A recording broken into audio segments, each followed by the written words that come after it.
Being in the flow. How are you again? Wonderful to see you. Wonderful to see you. We explore these groundbreaking concepts with pioneering journalist, best-selling author, and psychologist Dr. Daniel Goleman. Your IQ stays the same while it's through life. Emotional intelligence is learned and learnable. I've known Daniel Goleman for over 20 years. He opened our eyes to a new way of thinking about the difference between IQ and EQ, our emotional intelligence. Daniel Goleman unraveled the mystery of the relationship between our brain, our emotions, and what he calls the scientific case for spirituality. And later, in this week's Super Soul original short by filmmaker John Chester, we head back to Apricot Lane Farms. So, this book, Emotional Intelligence, it was landmark. It was a landmark. It was revolutionary. And I later have since read that the Harvard Business Review actually called it a paradigm-shattering idea. One of the most influential books of the last 2 decades, Emotional Intelligence. And I had a big aha moment reading this book because it was the first time I suddenly got one of the reasons why I'd been able to be so successful in life, because there were so many people always who were smarter than I, who had higher IQs than I, who, were more intellectual than I. And then suddenly I thought, but I got them on the EQ. You sure do. I got them on the EQ. That was the big aha for me, because I grew up, both my parents were college teachers, and I grew up with this kind of myth. It's the lie we all get in school, that how well you do in school, it's going to be how well you do in life. Actually, you get in life, not true. It's how you manage yourself, how you handle your relationships. I mean, sweetie, I have to say, your empathy is like Olympic level. And I think that's one of the secrets of your success. I didn't know that until I read this. And I thought, oh, that's what it is. It's my ability to feel what other people are feeling, have compassion for what other people are going through, and not only feel that, but like internalize it. And know what really matters to people. Yes. I don't care if you're a valedictorian. It doesn't help you one bit toward understanding other people, sensing what they feel, knowing what matters to them, knowing how to put it. I mean, that's what you've done so beautifully. Well, thank you for that. It's been over 2 decades since Daniel Goleman was working as a New York Times science reporter and uncovered a little-known theory. The idea that our success is not solely tied to genetics or to IQ, but also largely determined by factors such as empathy, compassion, and other emotional quotients, or EQ. His exhaustive research on how our brains regulate emotions culminated in his groundbreaking book, Emotional Intelligence. It became a phenomenon, spending over 1.5 years on the New York Times bestseller list, shifting the way we define what it means to be really smart. It's interesting because you share in the book why a lot of people with 160 IQs are working for people with 100 IQs or less. I mean, so the smartest people are often not the best leaders and certainly not the best bosses. I once was giving a talk to a room full of CEOs, and I said, how many of you were valedictorians, like smartest kid in your class? 200-300 people, 3 hands went up in the room. It's not related. This is the big, I think, myth that the book shatters, and it was an eye-opener for me, is that your IQ, your academic abilities, your cognitive brilliance is not what's going to matter the most. Actually, that's kind of threshold, gets you in the game. Yeah. But once you're in the game, it's how you get along with other people, how you handle yourself. So your IQ can tell you what you can do, but it can't tell you how to do it. And it's not going to tell you if you're going to emerge as a team leader, as a star. It's not going to tell you how good a parent you're going to be, how good a spouse you're going to be. What is the difference? Because we do a lot of talk on this show about the spirit within things. So what's the difference between emotional intelligence and spiritual intelligence? Because the essence of emotional intelligence is a sense of self-awareness, a sense of empathy and compassion. Sure. And to me, that's what your spirituality is also about. I totally agree. I think they're on the same spectrum, but in this, when I talk about it to educators, to business people. Because you're a scientist first. And I'm a science journalist. I talk about the science, and I talk about self-awareness in an everyday way. Do you know what you're feeling? Why are you feeling it? Do you know how to manage those feelings? Do you know what someone else is feeling? Can you put it together and have a good interaction and good relationship? That's every day. Take all of those up a notch. Self-awareness, that's deep reflection. It's journaling, it's meditation, it's tuning into the spiritual and within you. Yeah, self-awareness is having enough time or making enough time to spend alone so that you can be with yourself and have a sense of awareness. And you have to make time to have that reflection. Once you have that, then you can handle yourself in a way that aligns with your own sense of purpose, meaning, and values. Values. Yeah, and that's something that we need to work at a little too, I think. Yeah, so that's the key to self-awareness, managing your emotions. Well, then, after that, that's what I was saying, it's empathy. Tuning into that other person, knowing how they're feeling. And there are 3 kinds of empathy. This really opened I didn't know until I read it here, but three kinds of empathy. Yeah, one is cognitive empathy. That means I understand how you see things, what your perspective is. That old saying, walk a mile and the other person should. Technically, it means I know what mental models you have. I know what language to use, so you'll understand me. Yeah. So that's one complete set, and it operates in one part of the brain. And almost impossible to be truly successful in the world without some of that, isn't it? You've got to have that. You've got to have that. Yeah. And lots of people have bosses who are not.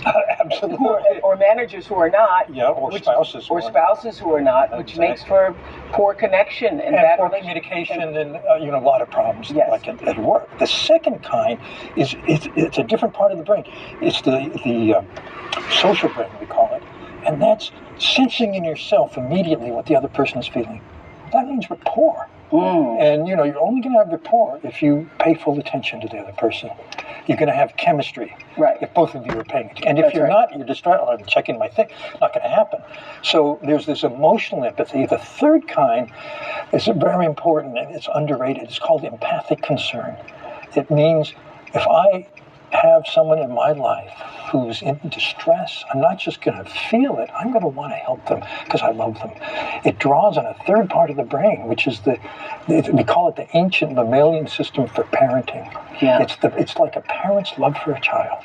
If you have that love for someone, then you're going to be there for them. And that's a different kind. It's different than cognitive, different than emotional. And so the self-awareness, the ability to manage your emotions, having empathy, also leads to the next thing, and that is having great relationships. I mean, automatically, you put it all together. Yeah, if you do those 3 things, you're going to have a better relationship. Think about it. If you're out of control, you can't manage yourself. You're going to have a terrible relationship.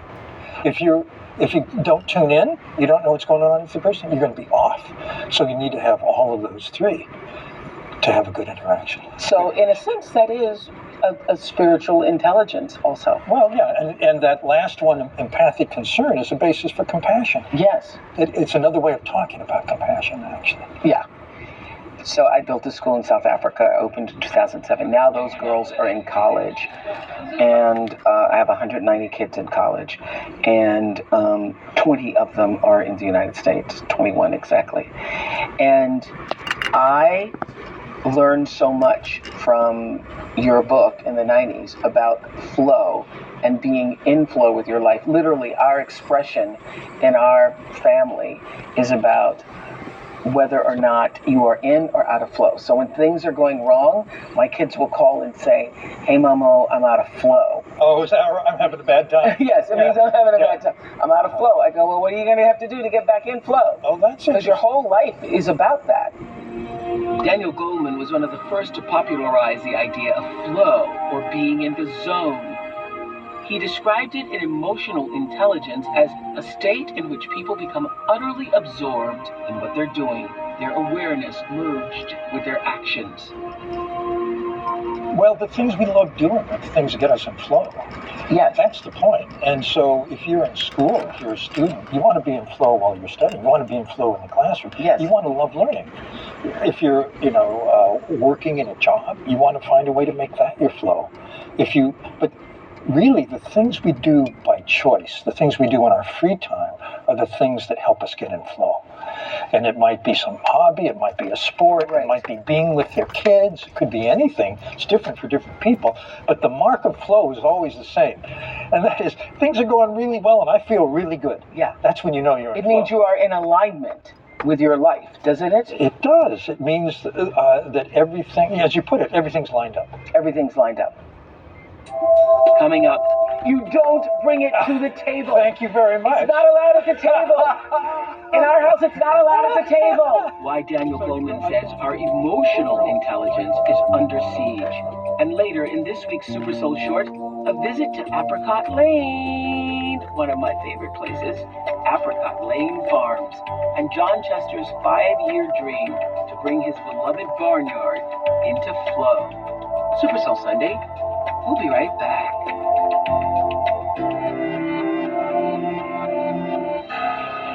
I was talking to a friend of mine, a Tibetan Lama, and he said, compassion can be very subtle. It can be just being very positive toward a person, very kind, paying attention to the person. There's a spectrum of compassion. We're all in a situation in every interaction to be compassionate.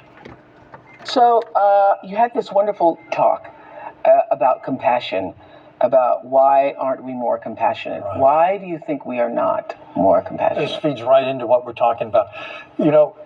If someone is in need in your life, or on the street, or whatever it may be, and you're self-absorbed, you're thinking about your to-do list, or you're on your cell phone, whatever, you don't have the attentional bandwidth to even notice them, let alone empathize, let alone tune in, let alone see what's going on, which can lead you to helping.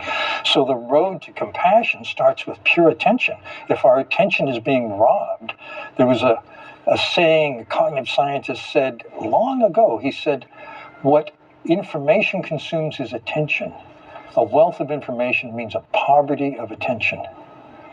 Interesting. And we get 5 times more information a day than we did 5 years ago. Right, so you're not really focusing on anything. Exactly. So there's no sense of mindfulness about anything. And I'm glad you brought up mindfulness, because that's the antidote. The antidote is getting intentional about your attention.